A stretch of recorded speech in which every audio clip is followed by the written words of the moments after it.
Hello and welcome back to Subaru. Today we will be stiffening up the rear differential with some Kartboy rear differential bushings. Let's get started. For today's upgrade, you will need a 17mm socket, a 12mm socket, and a torque wrench. This is the new upgraded rear differential bushing set from Kartboy. The bushing set comes with a smaller lower bushing and then a thick or thin top bushing. I chose to go with the thinner top bushing since others have noted that when they installed the thicker top bushing, it can cause vibrations at higher speeds. After jacking up the car, you'll look for the crossmember towards the rear of the car.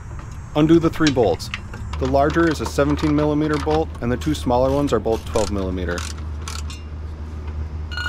These bushings are inserts, so you'll have to wedge them into place without taking out the original bushings. You'll wedge the larger bushing on top of the outrigger. For the bottom bushing, be sure to grease the outside to make it easier to wedge into place, and then place the smaller bushing into the lower bushing on the bottom of the outrigger. Once the bushings are in, you'll simply tighten the bolts back into place. You'll want to torque the 17mm bolt to 75 foot-pounds and the 2 12mm bolts to 24 foot-pounds.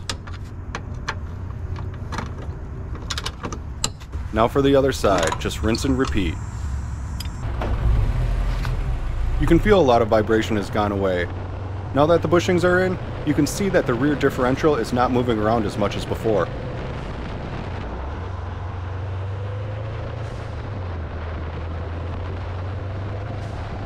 Well, there it is. This is a quick and easy upgrade to stiffen up the rear end.